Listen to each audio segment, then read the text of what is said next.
My fellow Americans, 4 years ago we launched a great national effort to rebuild our country, to renew its spirit, and to restore the allegiance of this government to its citizens. In short, we embarked on a mission to make America great again for all Americans. As I conclude my term as the 45th President of the United States, I stand before you truly proud of what we have achieved together. We did what we came here to do, and so much more. This week we inaugurate a new administration and pray for its success in keeping America safe and prosperous. We extend our best wishes, and we also want them to have luck, a very important word. I'd like to begin by thanking just a few of the amazing people who made our remarkable journey possible.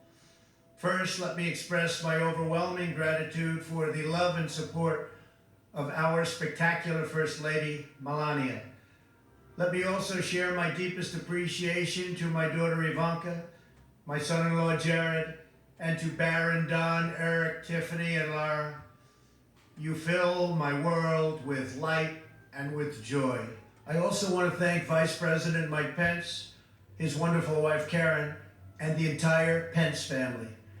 Thank you as well to my Chief of Staff, Mark Meadows, the dedicated members of the White House staff, and the Cabinet, and all of the incredible people across our administration who poured out their heart and soul to fight for America. I also want to take a moment to thank a truly exceptional group of people. The United States Secret Service. My family and I will forever be in your debt. My profound gratitude as well to everyone in the White House Military Office, the teams of Marine One and Air Force One, every member of the armed forces, and state and local law enforcement all across our country. Most of all, I want to thank the American people. To serve as your president has been an honor beyond description. Thank you for this extraordinary privilege, and that's what it is, a great privilege and a great honor. We must never forget that while Americans will always have our disagreements, we are a nation of incredible, decent, faithful, and peace-loving citizens who all want our country to thrive and flourish and be very, very successful and good. We are a truly magnificent nation. All Americans were horrified by the assault on our Capitol. Political violence is an attack on everything we cherish as Americans. It can never be tolerated. Now more than ever, we must unify around our shared values and rise above the partisan rancor and forge our common destiny. 4 years ago, I came to Washington as the only true outsider ever to win the presidency. I had not spent my career as a politician, but as a builder looking at open skylines and imagining infinite possibilities. I ran for president because I knew there were towering new summits for America just waiting to be scaled. I knew the potential for our nation was boundless as long as we put America first. So I left behind my former life and stepped into a very difficult arena, but an arena nevertheless with all sorts of potential if properly done. America had given me so much, and I wanted to give something back. Together with millions of hard-working patriots across this land, we built the greatest political movement in the history of our country. We also built the greatest economy in the history of the world. It was about America first because we all wanted to make America great again. We restored the principle that a nation exists to serve its citizens. Our agenda was not about right or left. It wasn't about Republican or Democrat, but about the good of a nation, and that means the whole nation.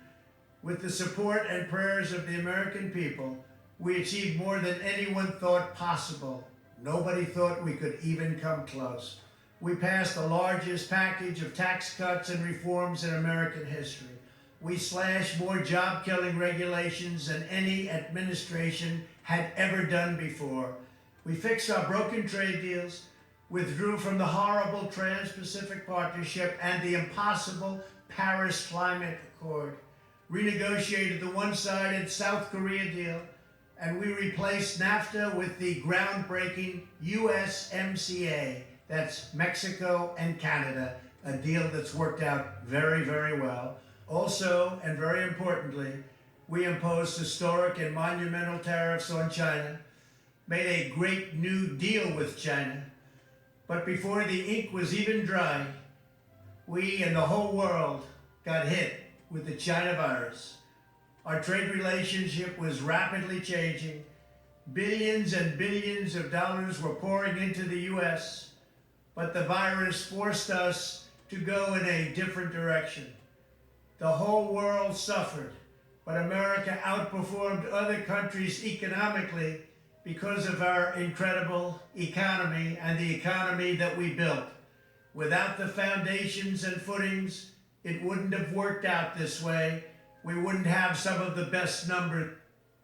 The Century Hound Pro Ferris Detector. First, it's key lock. Drop the key in here, unlock it, turn the unit on. Setup time is less than 30 seconds. It will automatically calibrate itself to the environment. Multiple detection zones illuminated for any ferrous material passing through. So everything from your foot up to the top and above your head. iPhone, you can have it, put it in my pocket, I'm walking by. It's above your head.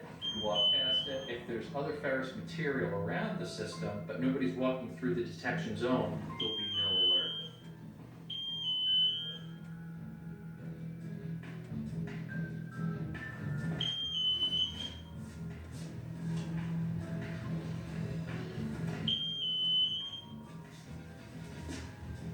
Smartwatch could be a threat.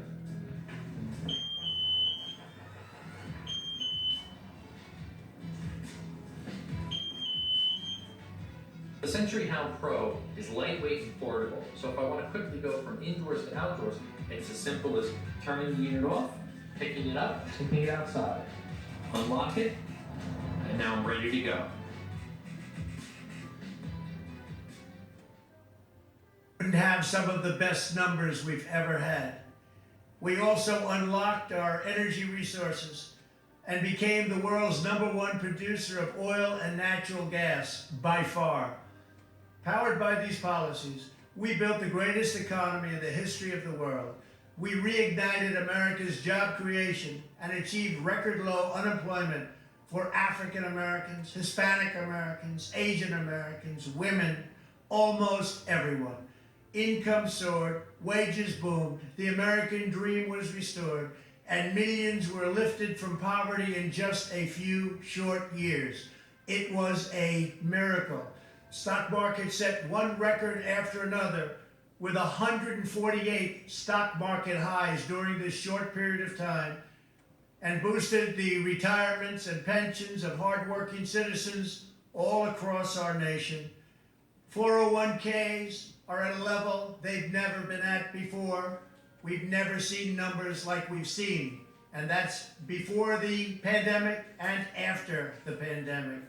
We rebuilt the American manufacturing base, opened up thousands of new factories, and brought back the beautiful phrase, "Made in the USA." To make life better for working families, we doubled the child tax credit and signed the largest ever expansion of funding for child care and development. We joined with the private sector to secure commitments to train more than 16 million American workers for the jobs of tomorrow. When our nation was hit with the terrible pandemic, we produced not one, but 2 vaccines with record-breaking speed, and more will quickly follow. They said it couldn't be done, but we did it.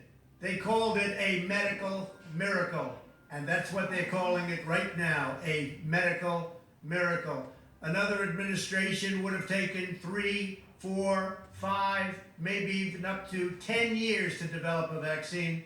We did it in 9 months.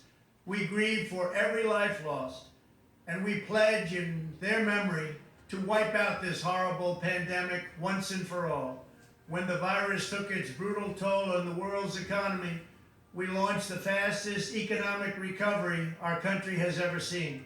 We passed nearly $4 trillion in economic relief, saved or supported over 50 million jobs, and slashed the unemployment rate in half. These are numbers that our country has never seen before.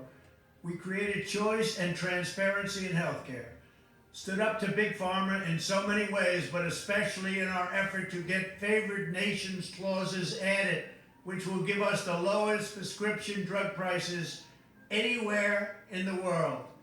We passed VA choice, VA accountability, right to try, and landmark criminal justice reform.